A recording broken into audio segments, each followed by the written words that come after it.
We're flowing. Welcome to Not Alpha quite on Flow. my chair properly yet. Oh, there we go. Won't fall Now off. I'm in. All So right. how we doing? We're doing great. We're rocking and rolling as usual. I'm How's managing all life? of How? I mean, I know we just talked about some stuff, but give me some positive news. Good stuff. Okay, here's some really good stuff. I don't think he'll ever listen to this. Did work for a big steel company in the United States. Yeah. The president for the Americas is just really cool guy. His dad was an NFL football player.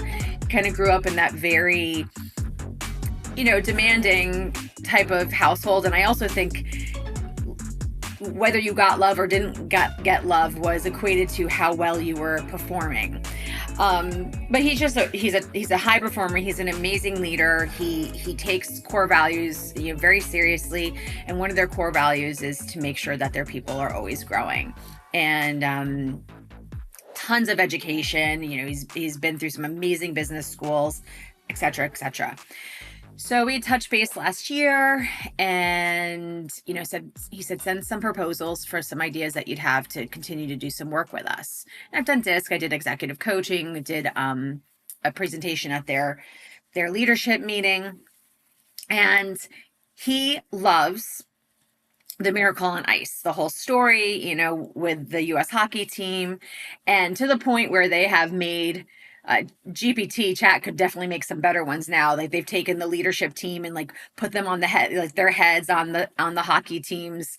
And he's the head coach. And so there's a lot of story around that for this company, specifically this leadership team. So I'm sitting 2 or 3 days ago and the news comes on and it's showing that Netflix is releasing today being Friday the 30th, a documentary on kind of where they are now. Freddie T's given a call, where the players are now. And I haven't watched it, but I'm seeing this. So I screenshot it. I'm like, oh my gosh, I have to send this to so-and-so. So I snap it, send it to him. And he's like, oh my gosh, I had no idea about that.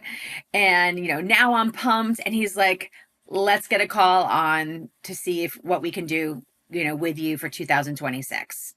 So I was like, I'm traveling the following week, but I have time yesterday. And he's like, yeah, perfect. Just book it. So it went from just a genuine reach out because I'm always thinking about my clients, my current clients, my former clients. I found something that I wanted him to know about, whether it developed into something or not, but it was just that great reconnect. And I'm just finishing up a proposal for executive coaching for who they're looking to bring into his position down the road. And it's just fun to be putting that together. So Love that. That's something really good. Love it. Yeah. How about you? Tell me something good. Oh, it's quite funny. That was the name of my old podcast. Tell me something good. I kind of similar, and things I haven't spoken to this person yet, but had a friend reach out, someone I became friends with in my very short 2-month consulting gig. Mm-hmm. He was also doing what I was doing, and we just stayed in touch again. And it's just a more proof from that example you just gave and what I'm about to give of just not having transactional relationships. It's just looking out for each other and sharing connections and things like that. And he doesn't do functional health stuff. He does he does actually ketamine treatment, which is yeah, very interesting. More kind of psych stuff. Anyway, this client of his has been struggling with some stuff, and it's like, I thought of you, like, would you be able to help her?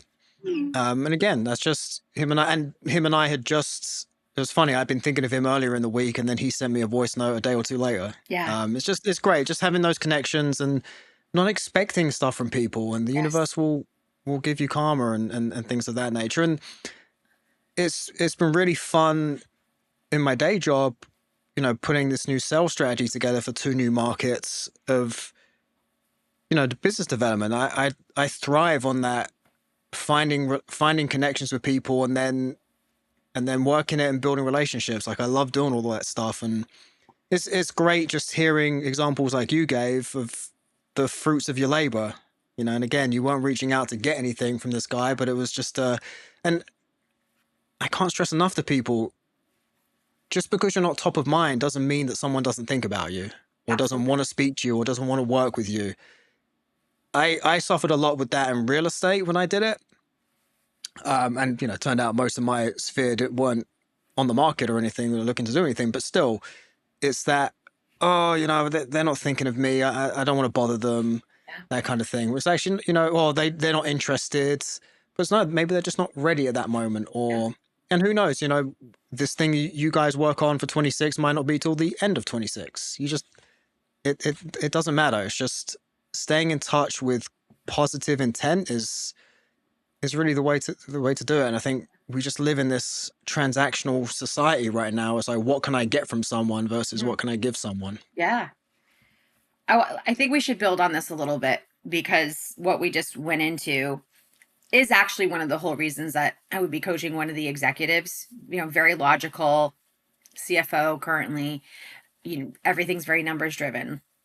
He it's not that he doesn't value people, he just expresses valuing people differently. And so a lot of the coaching has to do with not getting necessarily ROI in a very swift attainable way and looking at like what the long-term ROI that comes because of the relationship. So that's always a little bit more challenging to measure. But again, it all going back to relationships. And then I want to note this: Curtis Dixon, who I connected with when I first went to EXP, and had me on his podcast, and kind of was like one of the first podcasts I think that I ever did, or maybe the first one. He had sent me a message, and sometimes there's those days and the text messages, you're 20 deep before you're even getting back to things. And I was like, crap. I remember Curtis reached out. I didn't get back to him, and like a week or two had gone by. So I responded back and said, I'm so sorry for the delay. And, when we touched base, and he responded back just saying, like, when I'm reaching out to you, I don't ever want you to feel any kind of way about how long it takes you to respond. Like, that's not what I'm doing it for. I want you to know I'm thinking about you. I want you to know. And he just alleviated that pressure, because I think we do this so often. We think, oh, let me get back to that person. And then time goes by, and then we feel guilty, or we feel all of the things that we feel that too much time has gone by, and now it would be weird if we reached out, or that we've done something wrong. And I just thought that was a beautiful reminder that I would much rather have, if I reached out to someone, and even if it was like crazy, like 6 months, I would much rather have them be like, I can't believe it's been 6 months. I saw it come up. Life went crazy. Thank you for touching, do the reach out. Yeah. Don't lean on a crutch or an excuse. It's been too long, or whatever it might be. Just do it. And if someone keeps coming to your mind, all it takes is a text. Hey, I've been thinking of you a bunch lately. Just touching base to say hi. It's really So all I it was takes.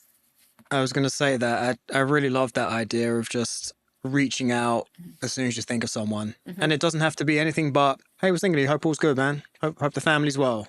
And how often, well, either they do it first, you're like, damn, I was thinking of you. I should have just Yeah. done it. Or, but how often are they like, oh my gosh, I was thinking of you as well? Be that person. Yeah. Be that person. Well, yeah, I mean, that's exactly what happened with that friend of mine. I was just saying, Yeah. I had thought about reaching out to him, and then a day or two later, he reached out to me. Yeah. Yep. Well, speaking of, Freddie T says yo to you. Oh, what's up? Yo, back. Hopefully he's listening to this. He will be. Is he calling in between his Peloton marathons he's doing? Probably. That's one more win I want to know. I've been doing my 5K training for the Cupid's Chase. And last night was a 20-minute run at my race pace. So, and for a lot of people, that sounds like nothing, right? And this is me comparing. Like, I look at Ben. Ben goes out and runs a 5K, at a 7-minute mile. Like, he's back in 21 minutes. It's like, 21, 22 minutes. He's done. Last night, I was on the treadmill and I was doing it at the gym. And, with the 20 minutes was ending. And I was like, I could keep going. Like, I wasn't pushing myself, trying to run faster. I was running at my pace. And it was the first time since I started training again, now 4 weeks ago, where I was like, I could do this. I actually could go longer. And my body felt good. I wasn't feeling pain. I was breathing well. And I was like, this is so cool. Like we're such powerful creatures. I could not have done this 4 weeks ago. And now I'm like, I could go more. It's all mental. Yep. Oh my God. One more thing, because so we share. Uh-oh. So I had my birthday, and Yes, that's right. yes, Ben said, "Oh, I found this day spa, and like book a service and we'll go together. There's like co-ed, like charcoal saunas, Himalayan salt saunas, like all these cool co-ed saunas, and then you can do your own separate thing." Awesome. We pack our bags. We went to the gym. We worked out together for 2 hours. We had something to eat at the gym. Then we go to this Korean day spa. We walk in, we've got our backpacks with our bathing suits and our slides and everything. And I'm looking at the sign and I'm seeing a picture of bathing suits with a big circle and a cross through them. And I'm like, wait, you can't wear your bathing suits here? And they're like, oh no, it's fully nude. Okay. So Where was this place? this is in Edison. I went to one similar to that in Fort Lee. Completely naked. Yeah. And there was getting a massage. The woman, I was on my front. She's lifting my leg all the way up in the air. I'm like, she can totally see all of my junk right now. Oh yeah. Oh yes.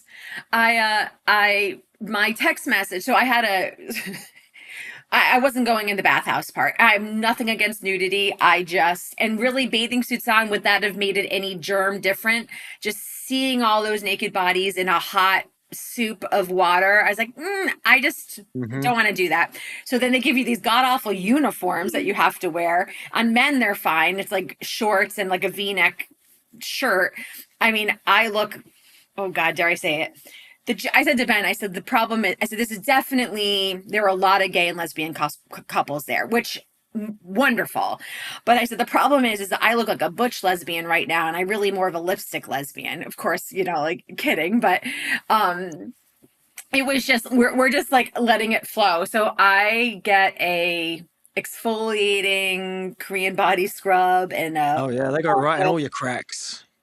oh yeah, like I said, I have been touched in places that no man has ever touched me before.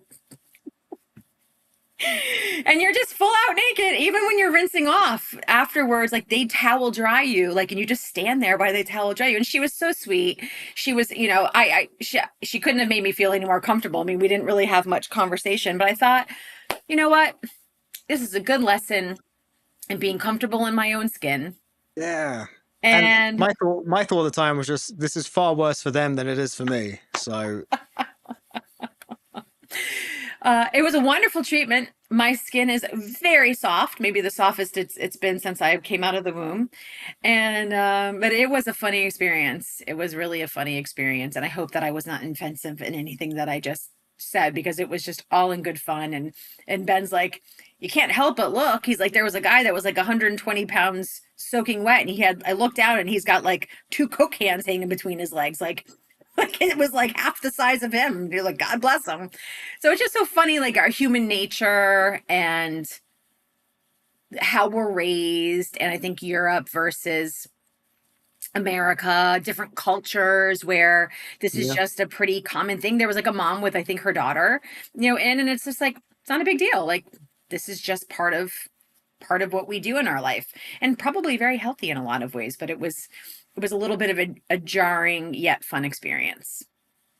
Yeah, I often think that the more we move away from nudity, Mm, the more of a thing it becomes. yes. Like, I wonder, would there be less, um, sexual assault and things of that nature? Would there be less fixation on sex so much if it wasn't such a, oh my God, look, they're showing this, or oh Yeah. wow, look, you know? Here's my other realization. Typically what we see in movies and online and whatever you're consuming, it's pretty perfect bodies, or idealistic bodies. Not even that, it's bodies in ideal lighting, like down to Yes. the pixel. They've made sure that the Yes. lighting's just right, hits you in the right places, the Yes. angles are making you look good. probably a little editing in there. And as I was getting changed, I'm like, you know what? I'm just, you're just brief. I'm not gawking, but I'm like, and not judging. It was just like, oh, yeah, those women's boobs are droopy too, or like, their stomach is worse than my stomach, or like, so it Yeah. was just like, it was this little reality check of like, we're all just like these bodies, and as Ben would call us, like bags of bones with skin on top, in all different shapes and sizes, in all different proportions. And it's really easy to be super critical of yourself. And I mean, this is a great lead in for some of our conversation, because you've been in the fitness industry, which is very, yes, people in the health industry, people ideally they're doing it for health, but a lot of times people want to get in shape because they want to appear physically a certain way. Nothing wrong with that. I'm loving how things are feeling after I've been doing my running and all of that. But it was just a good reality check of being at 49, comfortable in my own skin, or like getting there. I don't know if you're ever fully. And just like not what we consume is not the norm. No. I've met so many celebrities from being in the music industry, and Mhm. while they're there was some they're attractive people, but when you see them in real life, they're normal people. They've got sweat on them and they're greasy just like you are because it's hot. Yeah. It's not that picture perfect all the time. To your point, Hmm. yeah. And in the fitness space, I was something I was always really conscious of was making sure that the onus wasn't on how do you look. Yeah. It was more about the function of working out. What's that going to give you Yeah. in terms of your quality of life? Because they're really you're chasing something that doesn't exist. There is no perfect. Um, and I'm saying that as someone who's always had.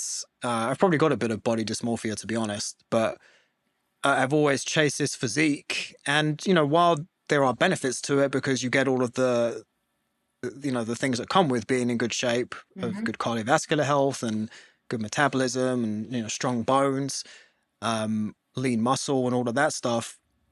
It can be very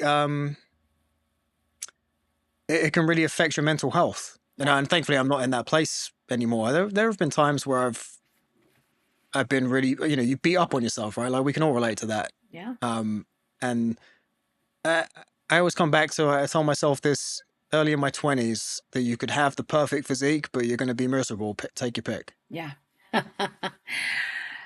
It's always so interesting too. I remember when you and I first had a conversation about maybe some body dysmorphia or not feeling a certain way. And, I look at you, I'm like, my gosh, he's like in perfect shape. This is his life. Like he's got to just feel like the man when it comes to that. And maybe that you do have moments, or maybe you mostly do feel like that, but it's just a reminder that it creeps in for everybody, that there is no perfect. And while you can always be bettering yourself, there's probably there is a point where things become unhealthy. And I think that leads to one of the questions I wanted to talk to you today. Like I've seen you go through this metamorphosis in ways over the past few years, and not just the past few years, but kind of building off of all of your experience. What's one thing that you used to think was like really healthy that now you would say is like maybe more of a dysregulated nervous system, or actually working against what your health would be? Um,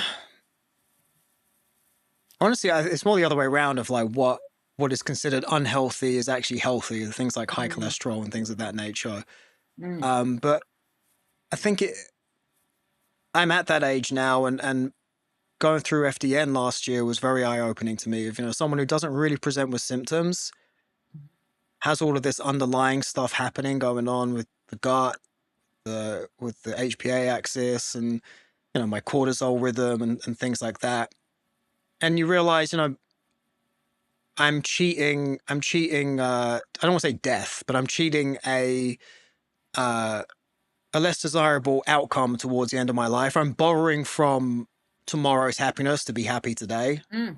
Drinking coffee all day, 6, 7 cups. Sometimes I'd be drinking it right before bed and not Oh my really God. understanding what that impact was on my sleep. And I before FDN, about 3 or 4 years ago, I really was like, I can't keep doing this 4 hours of sleep shit.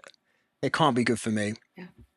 Now there are some people that can actually do that. I forget what it's called. There's a specific gene you can have that you do fine on 3 or 4 hours of sleep. But when you start looking into sleep more and learning about deep sleep and REM sleep and what happens during each of those, and my mother's uh, illness, we'll call it, or disease that she has, um, is a kind of strain of Parkinson's, and we know that Parkinson's can be impacted by, well, actually, more finding out it's more about your gut, but things, Alzheimer's. If you're not sleeping properly and getting enough deep sleep, you're not flushing all of the toxins out. You're not getting all of that drainage.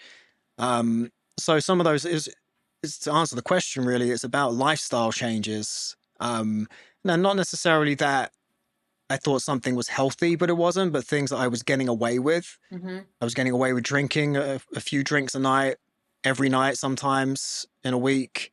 Felt fine, was functioning totally fine. But again, I was borrowing from tomorrow's happiness to be happy today. And I've cut that shit out.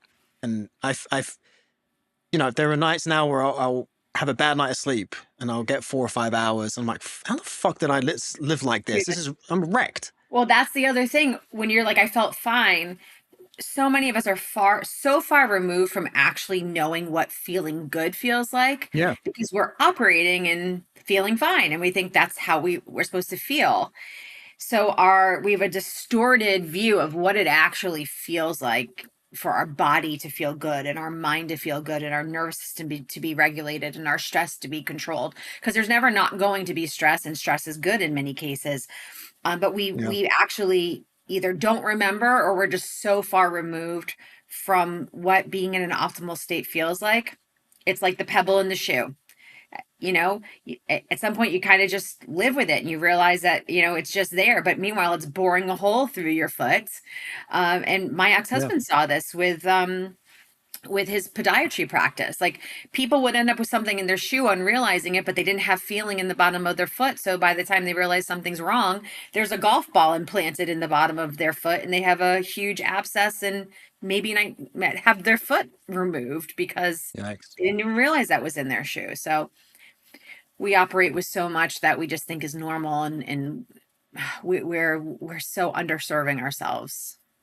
Yeah. And I think the role of the nervous system, it's really interesting. It's like the two main things for me this year. And we've talked about one, Mhm. the, gut health and um, the nervous system. I think we do so much, as we talked about a couple of weeks ago, that undermine being in an optimal state Yeah. with all of that. Lifestyle habits, like I just talked about.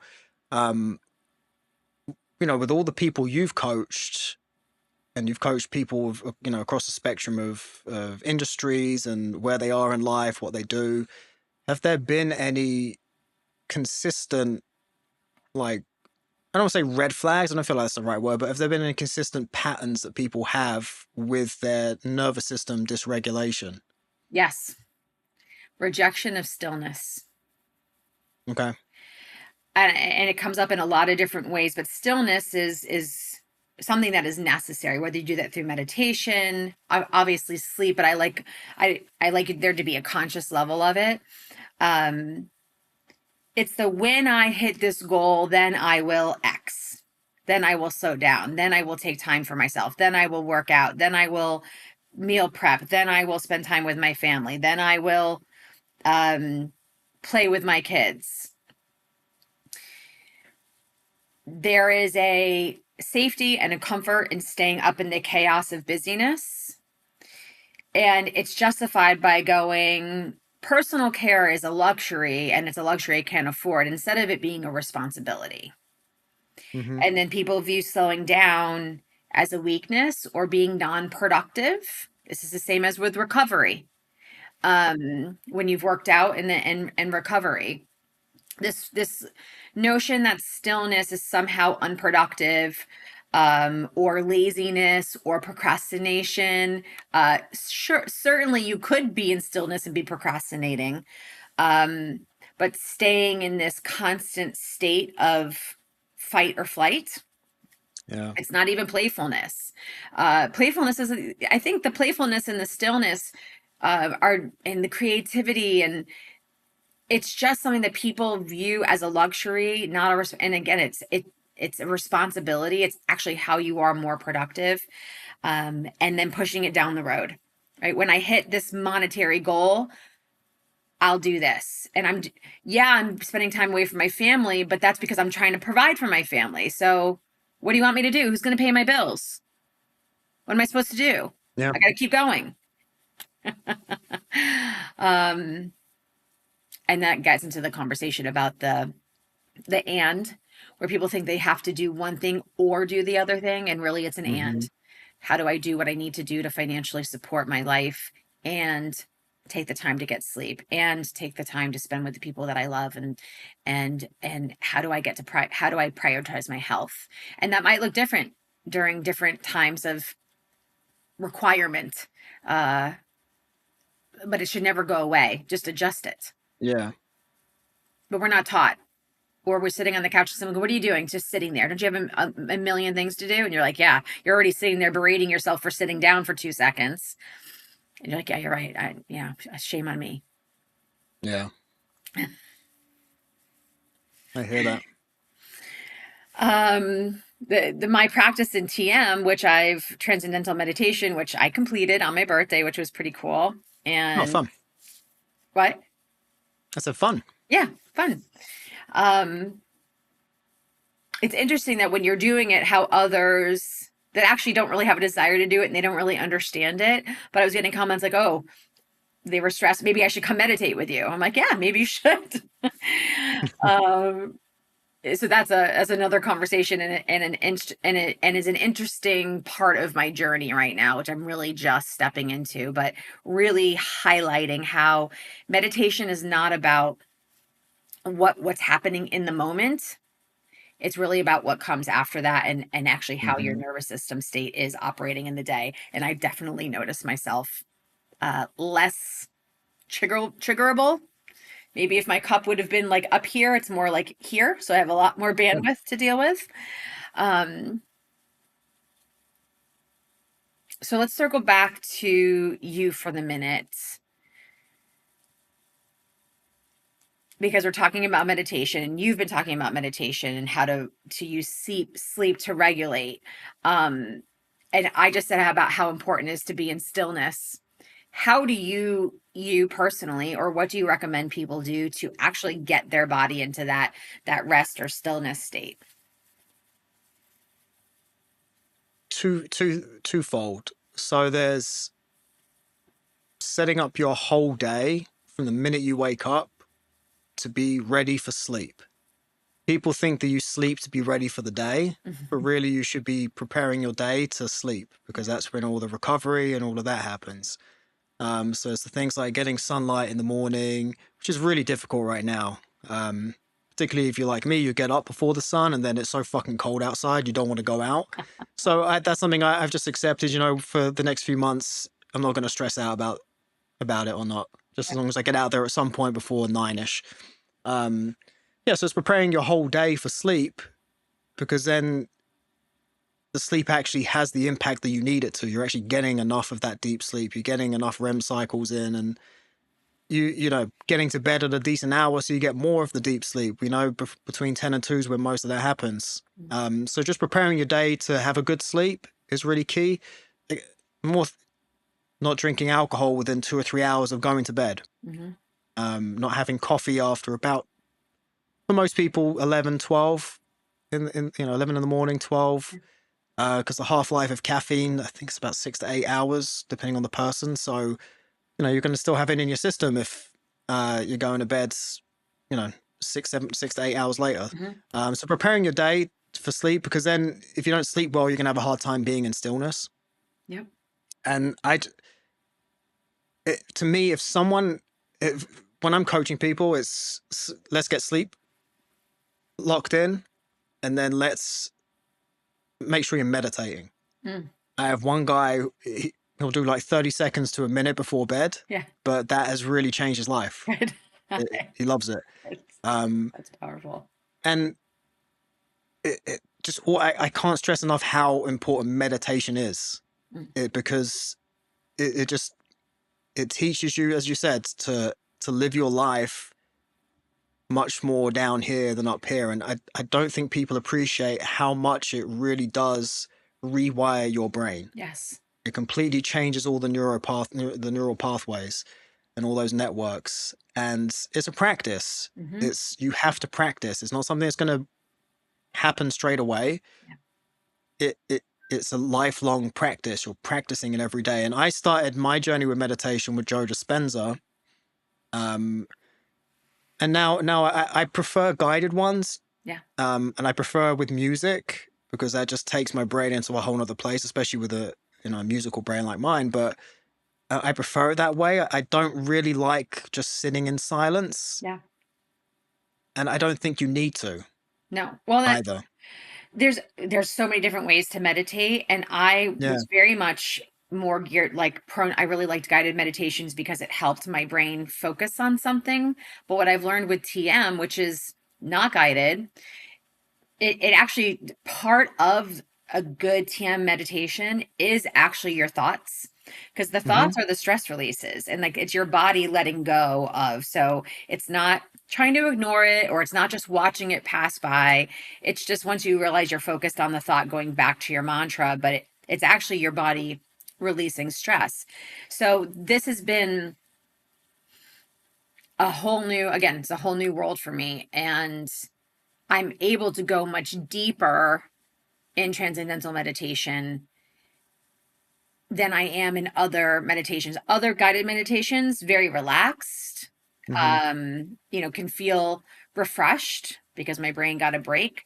But this is different. I'm pro you going through it and seeing what you think. Um, I'm certainly open to it. Like I said, it's a huge part of my practice and my way of life. I So have a I'm real totally open life to it. implementation question for you, because a lot of the people that I've coached that have spouses and children, almost everyone has spouses and children that I'm coaching. When we start talking about setting themselves up for success by going to bed at a specific time, I get a lot of pushback from either partners that are like, oh, fine, you want to go to bed at 9 o'clock. I still have to get the kids to bed and do the dishes and do the laundry and all of these things. So it's like this guilt of it. Um, why children are going to bed at 10:30 at night, my own child included. If it's not good for us, it's not good for them. Um, how have you coached or had your own personal experience? Like, does Amy go to bed when you go to bed? Is there a resentment that you go to bed early? Had you guys adopt the same sleeping kind of hygiene habits, I might call it? Yeah, we're usually in a race to who's ready to go to sleep first. And that does make things a lot more helpful when you've got buy-in from your partner. Yeah. But I think a lot of it's just conversation. I actually haven't had that experience of someone getting pushback from their partner. Yeah. Um, but I think when someone's coming to you for their health, I think you're probably going to have more buy-in from said partner, because there's obviously something they're trying to address, and this is part of it, versus just um, you know it just being part of something else. So I think it really is just about being the leader in the house. And it's like the kids, of course, the kids want to stay up later than they should, but they go to bed when I fucking tell them to go to bed. Yeah. That's how it rolls around here. And a lot of it is just explain to them, like bring them on the journey with you. Yes. We're going to go to bed earlier because this reason, that reason. I want this for you. Yes.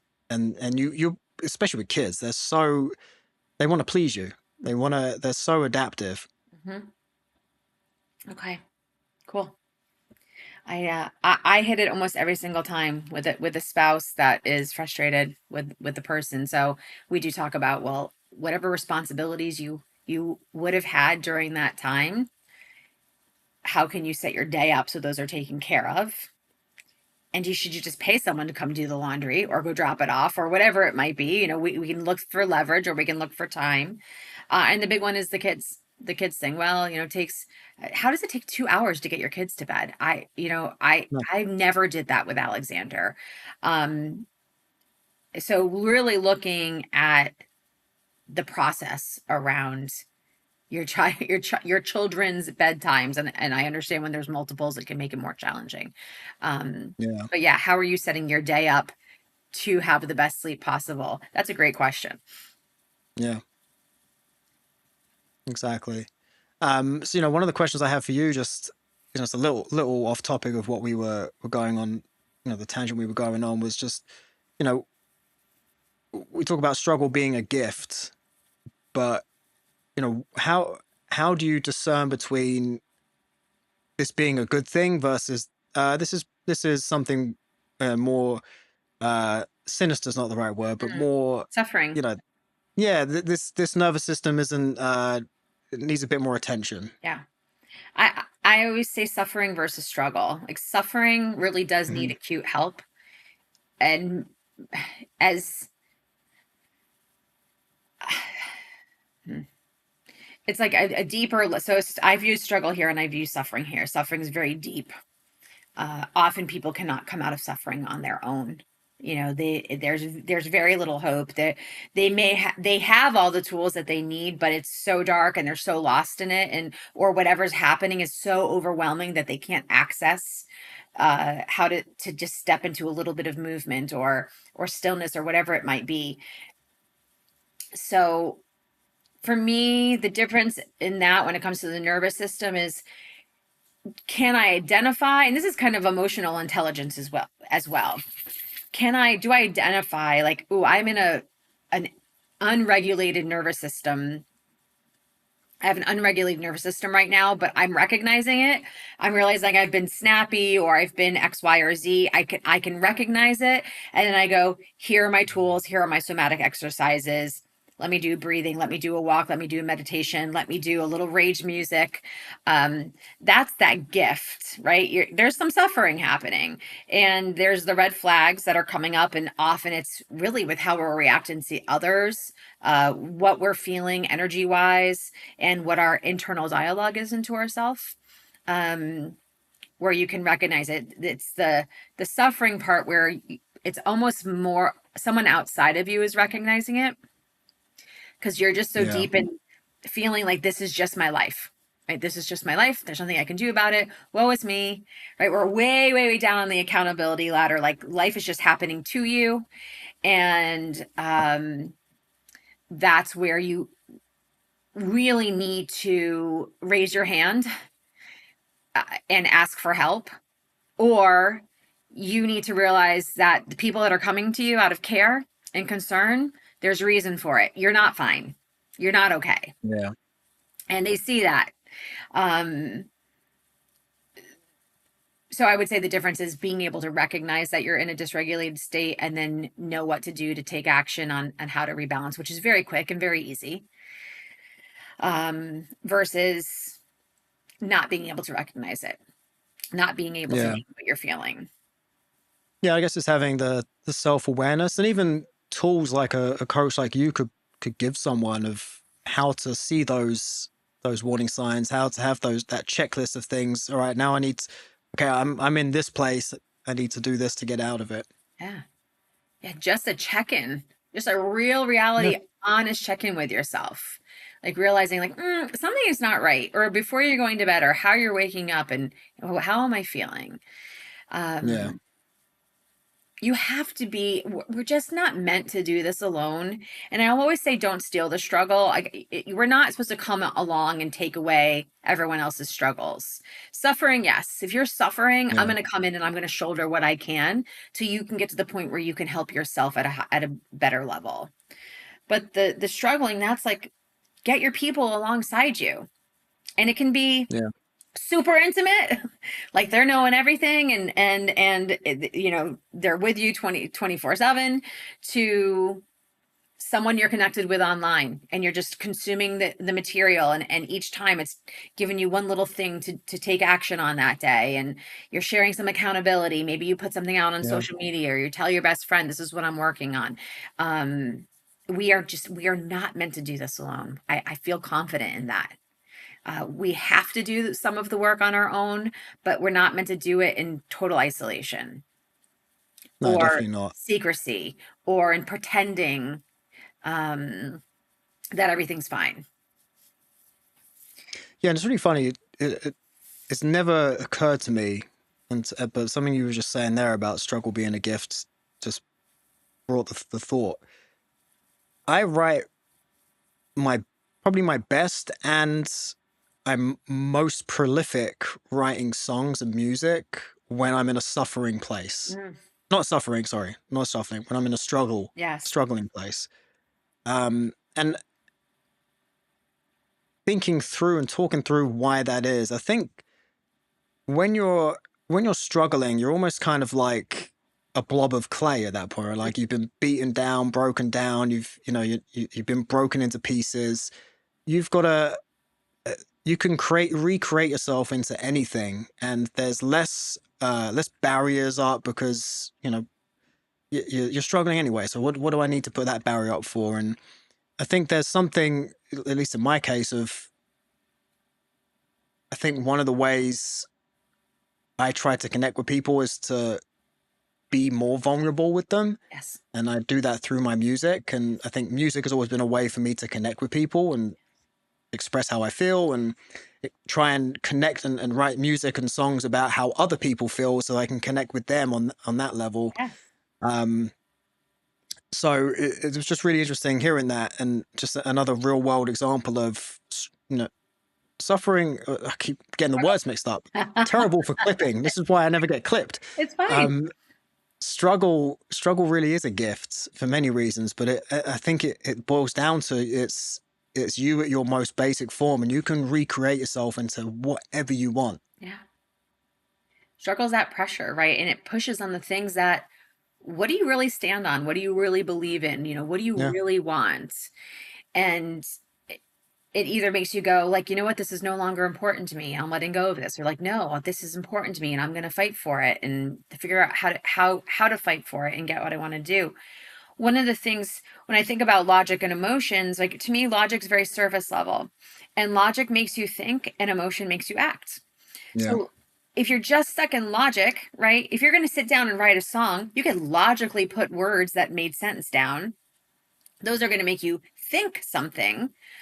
But when you start to step into the emotion part of it, the emotion is what makes you act. The emotion is what propels you forward. The emotion is what yeah, the listener is like tapping into, going, my God, like, how did he know? Like, was he in my brain? He had the same experience, right? That's logically doesn't make any sense. That's all emotional. And we already know people don't remember what you say, they remember how you made them feel. yeah, And that's why music is so powerful. And I had a conversation with the president of the steel company. They had lost one of the plant workers in a really, really horrible, horrible accident. And he went to every location and he talked about it. He said, I thought by the fourth or fifth time running through it in front of the plant workers, like, I'd be okay. I could hold it together. And like, he didn't know this person very, very well, but like, he was connected to him. It was another human being. He took responsibility for, him overseeing the company. And he's like, to this day, I still have the plant workers. They don't remember anything else I've ever talked about, right? But they'll be like, man, we remembered that day. And they saw him as a human being. They saw him as someone that was connecting. And that set his leadership apart to these people. It didn't matter what he came in and talked about state of the company or where they're going to be in 5 years. Like, it's that how you make people feel and how you connect, which is never done deeply at a logical level. And that's why no, spreadsheets will never bring loyalty. And it all comes back down to relationships, leading, like you said, leading your children into good sleep, being the head of the household. We joke around a lot, like happy wife, happy life, and the mother, the mom impacts the household energy, and those are very true things. and we're going off on another tangent, but if we're talking about the masculine feminine, which we're all made up of both, the masculine energy has to lead the way, and the female energy will come in and nurture that and grow it 20 million folds. But if the masculine energy is not leading the way and you are forcing the feminine to step into the masculine to lead the way, you're never going to get any type of growth or expansion out of that. Yeah. And we talk about this, we talk about it with Fred, we talk about it with a lot of our male guests and friends, where this leading the way to going to bed at 9 o'clock, right? Is that manly? Is that all this other bullshit we put on stuff? The conversations that you're having, and I want to have more of them this year with more male guests. We need more male leadership, healthy male leadership that Mm-hmm. our feminines can nurture and ripple out, because we are in a bad place in our society with all of this dysregulation. Everything's heightened, everyone's triggerable. It's overreaction, it's stress, undue stress. It's not good. No. No, and I think we should do another episode on the masculine feminine. Mm-hmm. I think we can go deeper than we went last time. Yeah, And it's been a while. We may have, our thoughts may have evolved and things of that nature. We should definitely revisit that. always evolving. Yeah. I have one more question for you, but we really answered it, and that was really just around, if you could teach your kids one thing about nervous system regulation, like a tool, Mm-hmm. what would it be, and how would you model it? Or what is it, and how are you modeling it? And I think we've already brought up a couple of points of it, but if you were answering that specifically, what would your answer be? Yeah, and I actually wanted to adjust my answer from the previous question, just about how, when you have lifestyle circumstances or family dynamics that get in the way of you wanting to make those changes. And this kind of bleeds into the answer I'm about to give on the last question, that trying to make sweeping changes Mm. is never going to lead to success. Mhm. And maybe, me saying I haven't had that pushback from clients' families, it might just be that the way we went about it allowed for that. So, someone who goes to bed at 11, I'm not going to have them go to bed at 9.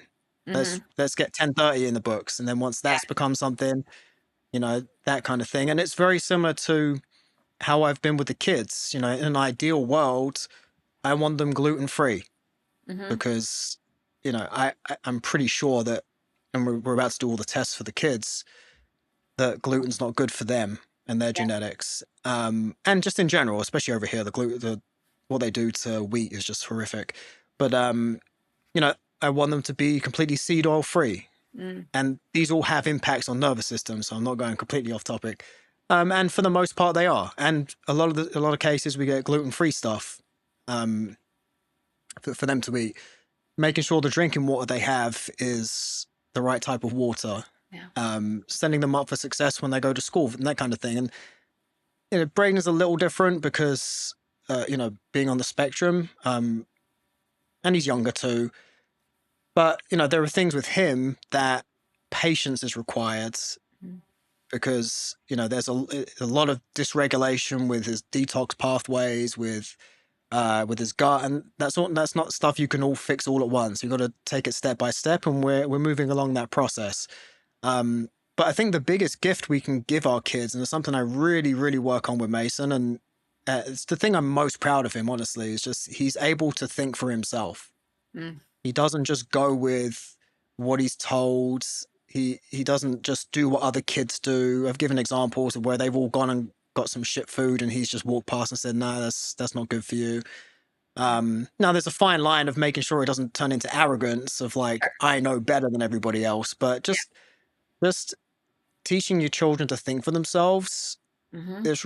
is really key, and I think that has a huge role on the nervous system too, because they're not trying to keep up with everybody, because we put those stresses on ourselves.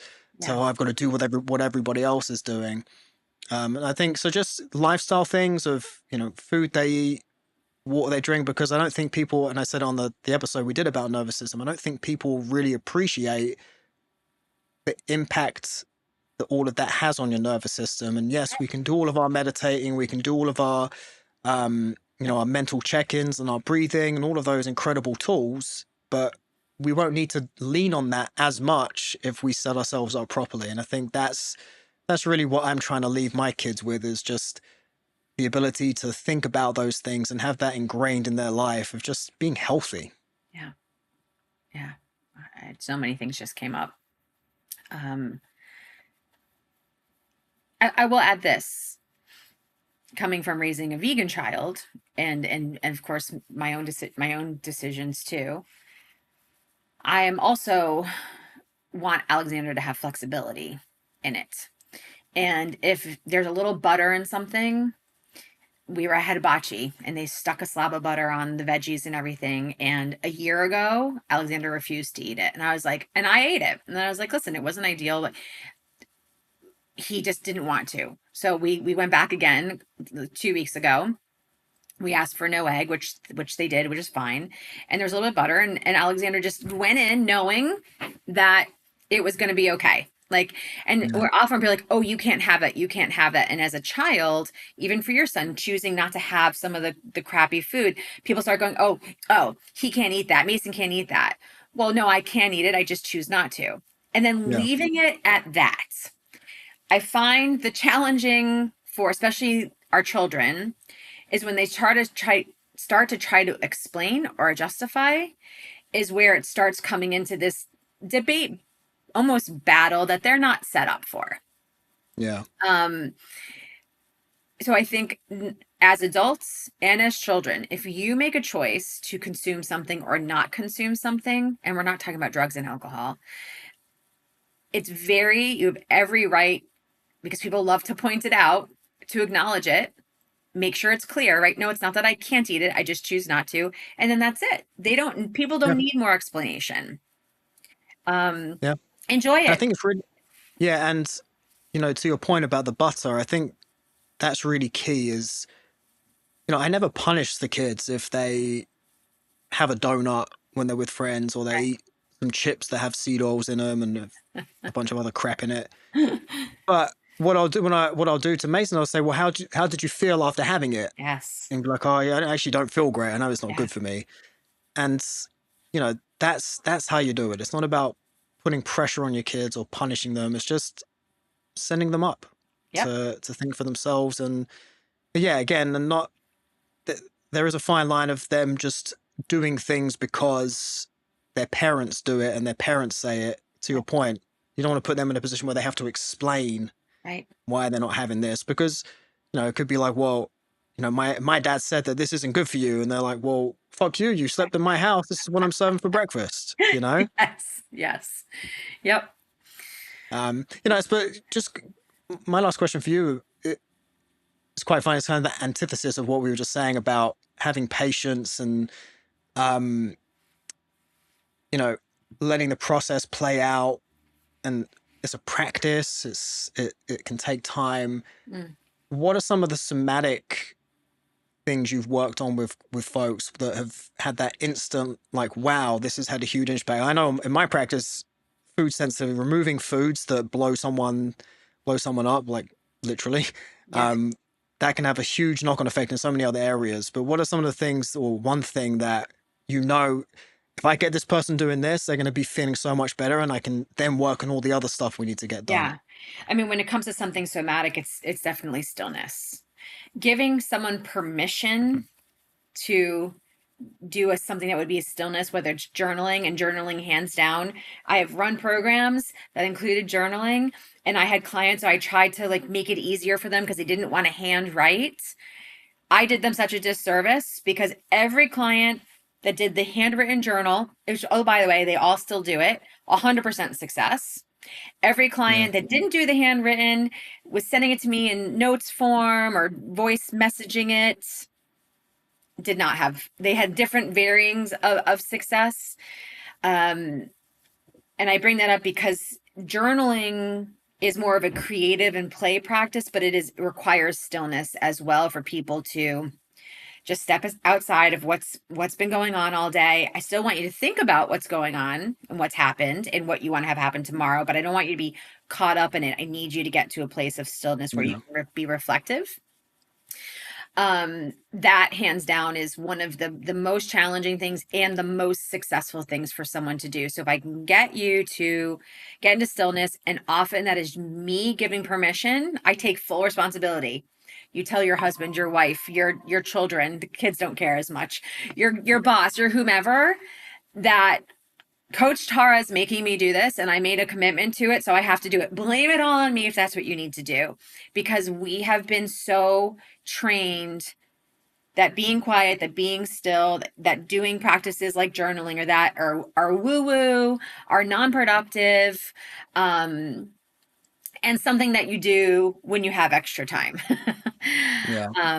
So it's definitely stillness. And if you need permission, here's your permission right now. You have full permission to get your body into a nervous system state of stillness where you can be reflective, you can write, you can be creative, you can meditate, you can prepare for sleep, whatever it might be. But that is life-changing.